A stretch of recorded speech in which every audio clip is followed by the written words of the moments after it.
नमस्कार, मैं सुभाष कुमार। आपका स्वागत है फिजिक्स के एक नए लेक्चर में। आज हम लोग क्लास 12 के फिजिक्स का चुंबक पार्ट का मैग्नेट पार्ट का एक बहुत ही इंपॉर्टेंट टॉपिक देखेंगे। हमारा आज का टॉपिक है चुंबकीय क्षेत्र, मैग्नेटिक फील्ड। ये अपने आप में बहुत ज्यादा इंपॉर्टेंट है, जो आपको ऑब्जेक्टिव में 2 मार्क्स में और न्यूमेरिकल्स में बहुत ज्यादा यूजफुल होंगे।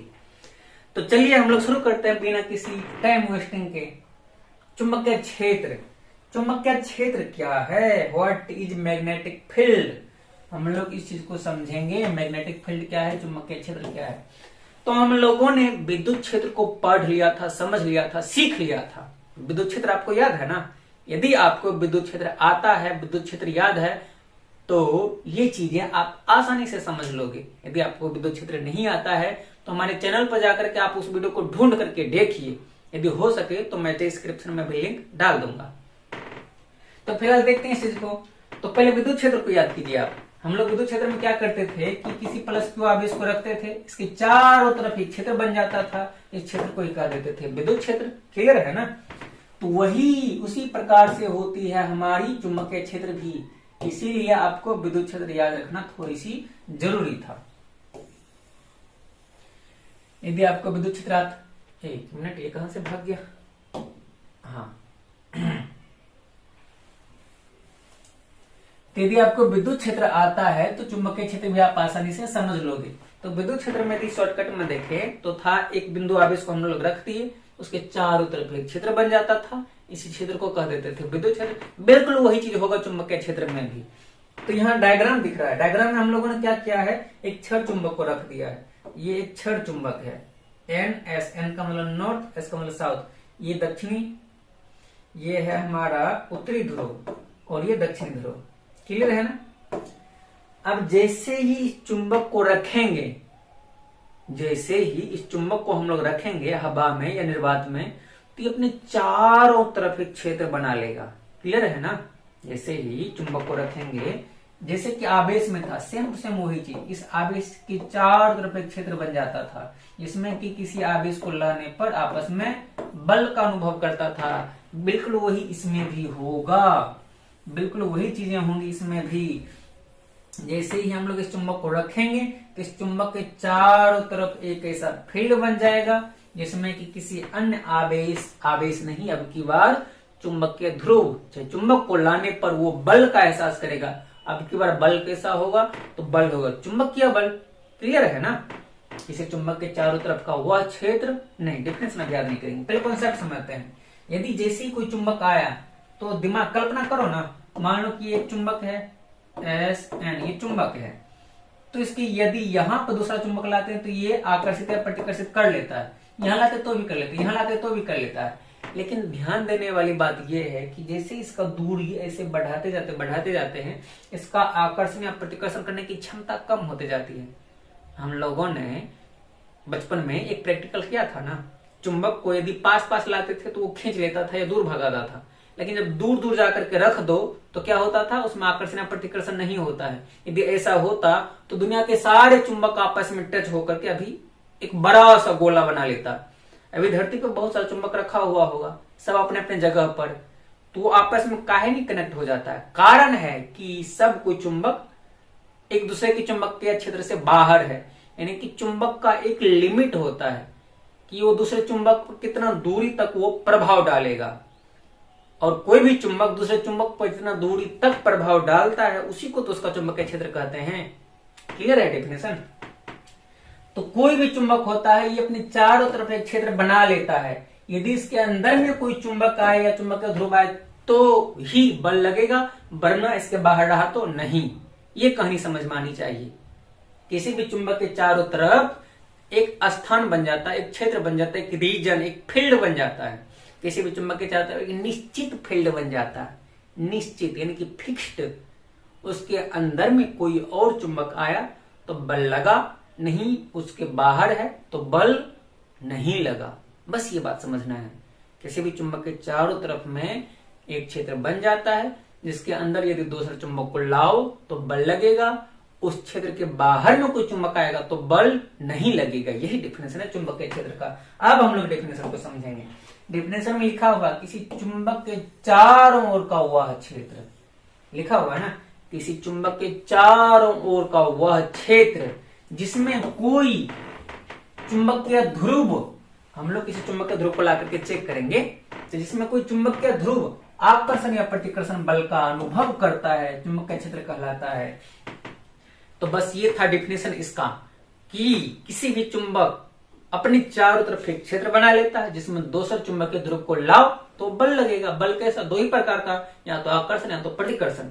तो वो जो क्षेत्र बना उसको कह देंगे चुंबकीय क्षेत्र। तो उसको स्क्रीनशॉट कर लेना है। और अब उम्मीद करते हैं ये आपको आ गया होगा, आप सीख गए होंगे अच्छी तरह से। और हम लोग चलेंगे नेक्स्ट पेज पर। हम लोग नेक्स्ट पेज पर चलेंगे। नेक्स्ट पेज में हम लोग देखेंगे चुंबकीय क्षेत्र की तीव्रता को। अब ये भी उसी प्रकार की है जिस प्रकार की विद्युत क्षेत्र की तीव्रता थी। यदि आपको विद्युत क्षेत्र की तीव्रता आता है कैपिटल ई बराबर, तो ये चीज भी आप आसानी से सीख लोगे। तो देखते हैं क्या है। अच्छा, ई बराबर आप पहले याद करो क्या था, एफ बट्टा क्यू नॉट था।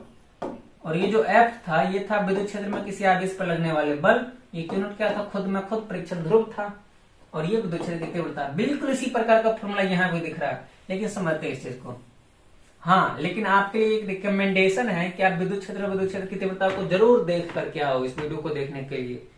इसका लिंक आपको आई बटन में या फिर डिस्क्रिप्शन में मिल जाएगा। यदि यहाँ भी नहीं मिलता तो मेरे चैनल पर जाके ढूंढिए, मिल जाएगा। वहां भी नहीं मिलता तो आप सर्च कीजिए यूट्यूब पे इलेक्ट्रिक फील्ड एंड इंटेंसिटी टीएसके पाठशाला। तो देखते हैं डिफिनेशन। नहीं, डिफिनेशन देखने से पहले हम लोग डायग्राम समझते हैं। कुछ डायग्राम दिया हुआ है क्या? नहीं दिया हुआ, प्रमाण है। चलिए हम लोग खुद से डायग्राम बना लेते हैं। डायग्राम नहीं दिया हुआ है तो कोई दिक्कत की बात नहीं है, हम लोग डायग्राम बना लेते हैं। अभी हम लोगों ने देखा था कि यदि ये चुंबक है तो चुंबक अपने चारों तरफ एक क्षेत्र बना लेगा, जिस क्षेत्र में कि कोई और यदि चुंबकीय ध्रुव आए तो बल का अनुभव करेगा। तो हम लोग जैसे टेस्ट चार्ज मान लिए थे उसी प्रकार से यहाँ भी हम लोग टेस्ट पोल मान लेते हैं, यानी कि परीक्षण ध्रुव। परीक्षण ध्रुव को याद रखना है, परीक्षण ध्रुव, जिसको हम लोग पी नोट से सूचित करते हैं, पी नोट से। अब इसमें भी वही दो की दो बात होगी, ये दक्षिणी ध्रुव होगा हमेशा साउथ पोल, और ये होगी कैसी? तो इकाई परिमाण की। ये दो बातें याद रखने वाली है। परीक्षण ध्रुव का हमेशा याद रखिएगा कि हम लोग मान लेते हैं कि ये साउथ पोल होगी हर हमेशा, दक्षिण ध्रुव, और इसका परिमाण कितना होगा? इकाई, एकांक ध्रुव प्राबल्य का। इसका जो ध्रुव प्राबल्य होगा एकांक होगा। ध्रुव की जो शक्ति होती है वो हम लोग ध्रुव प्राबल्यता में मापते हैं, पोल स्ट्रेंथ। यदि इसके बारे में नहीं पता तो कमेंट कीजिए, हम लोग जानेंगे इसके बारे में भी। ध्रुव प्राबल्यता। तो ये चारों तरफ एक क्षेत्र बना लिया, ये तो अभी तुरंत हम लोगों ने देखा था। इस क्षेत्र को यह कहते हैं हम लोग चुंबकीय क्षेत्र। यदि इस चुंबकीय क्षेत्र में हम लोग परीक्षण ध्रुव को लाते हैं तो इस पर क्या होगा? एक बल लगेगा।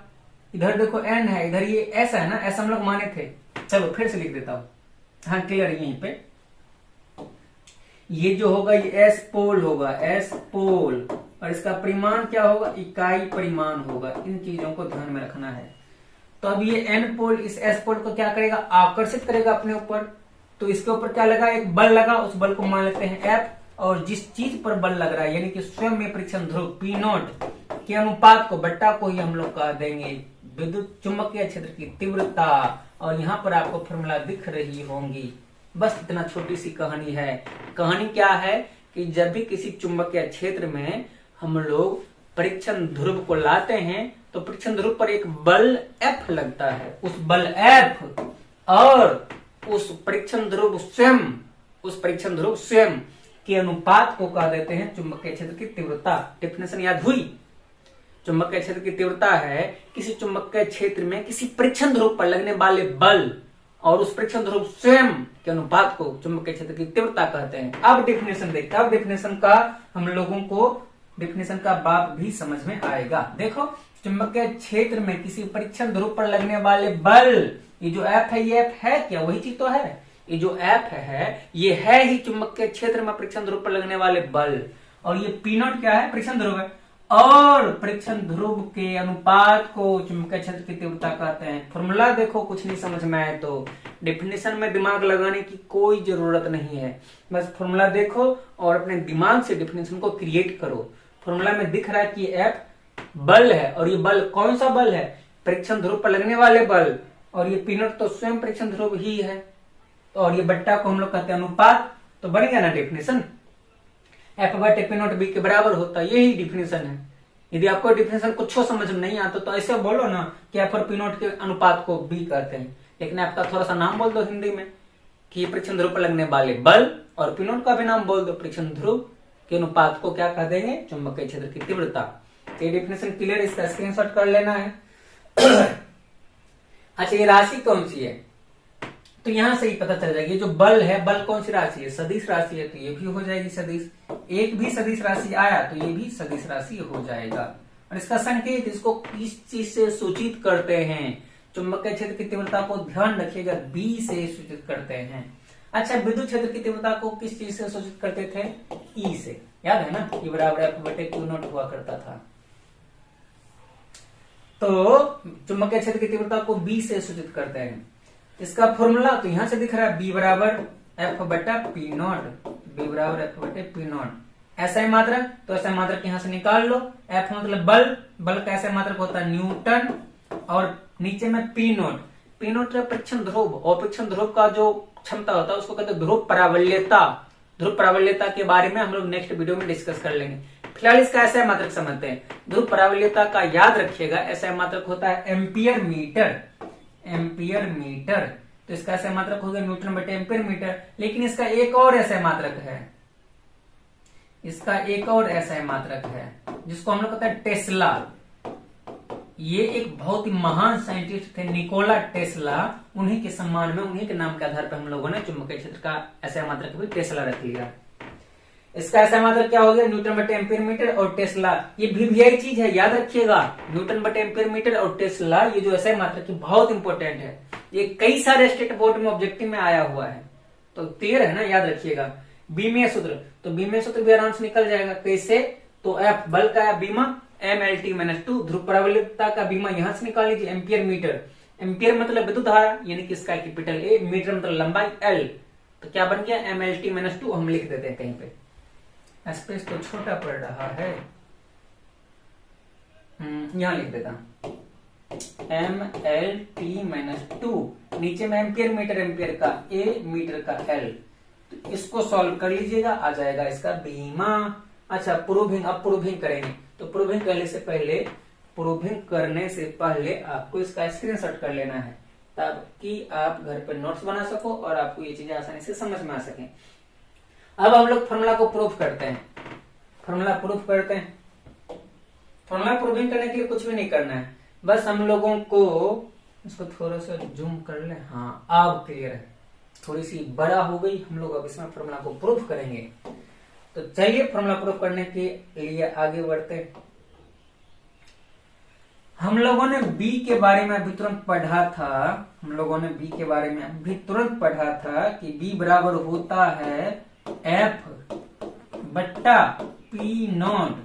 तो कोई दिक्कत नहीं, ये F था क्या, परीक्षण ध्रुव पर लगने वाला बल, परीक्षण ध्रुव पर लगने वाला बल।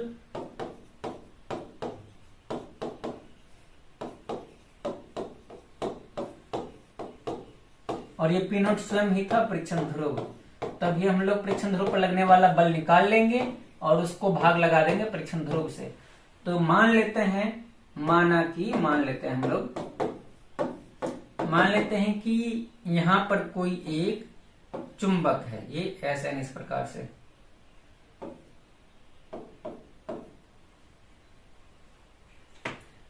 ऐसा नहीं मान के चलते हैं, बस हम लोग एक एज्यूम कर लेते हैं, हम लोग एक एज्यूम कर लेते हैं यहां पर कोई चुंबकीय ध्रुव है, नहीं मान लेते हैं, छोड़ो, इससे भी ये थोड़ी सी लेंदी हो जाएगी। बस सिंपल सा चीज हम लोग मान लेते हैं।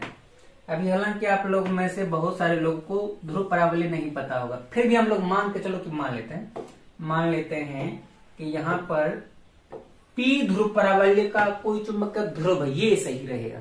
मान लिया कि P ध्रुव परावल्य का, नहीं समझ में आता तो ये याद रखिए, विद्युत में जैसे Q होता था आवेश, चुंबक में उसी तरह से P होता है ध्रुव परावल्य।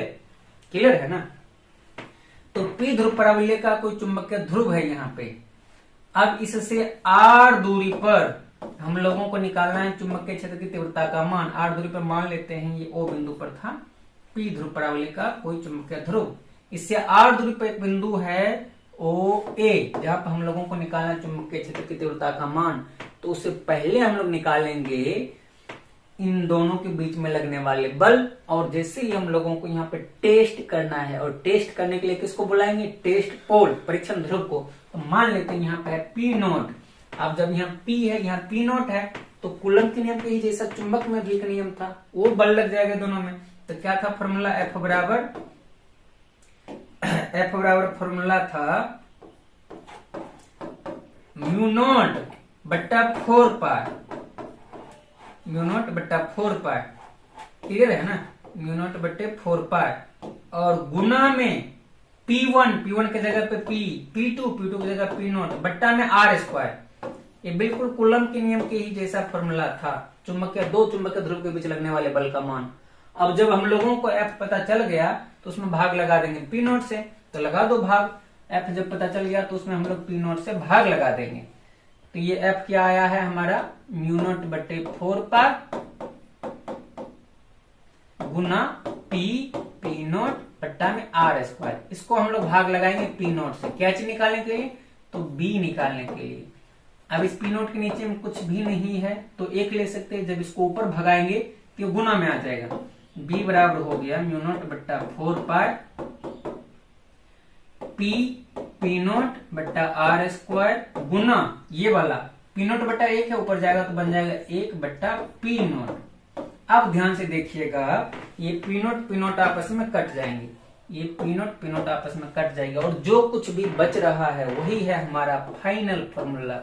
B बराबर μ0 बट्टा 4 पाई और P ऊपर में, नीचे में R स्क्वायर। ये हमारा चुंबकीय क्षेत्र की तीव्रता का फाइनल फॉर्मूला है, इसके हम लोगों ने प्रूव्ड कर लिया है। तो हम लोगों ने किया क्या है, एक्चुअल में O बिंदु पर एक P ध्रुव परावलय का चुंबकीय ध्रुव मान लिया है, इससे R दूरी पर एक ध्रुव, टेस्ट ध्रुव, परीक्षण ध्रुव ले लिया, और इन दोनों के बीच में लगने वाला बल μ0 बट्टे 4 पर P1 की जगह P, P2 की जगह P0 बट्टा R स्क्वायर।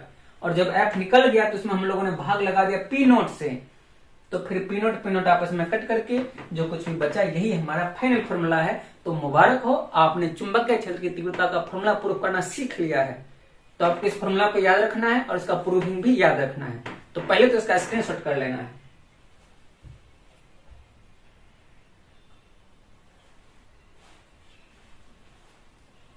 उम्मीद करते हैं कि आपको ये चीजें समझ में आ गई होगी। यदि ये चीजें आपको समझ में आ रही है और आपको लगता है कि ये चीजें किसी और के भी काम की है, तो उसे भी जरूर शेयर कीजिए। और आपको यदि किसी अगले टॉपिक पर वीडियो चाहिए तो आप कमेंट में जाकर के टॉपिक का नाम लिखिए, हम लोग जरूर से जरूर उस टॉपिक पर वीडियो बनाएंगे। मिलते हैं अगले क्लास में, तब तक के लिए धन्यवाद।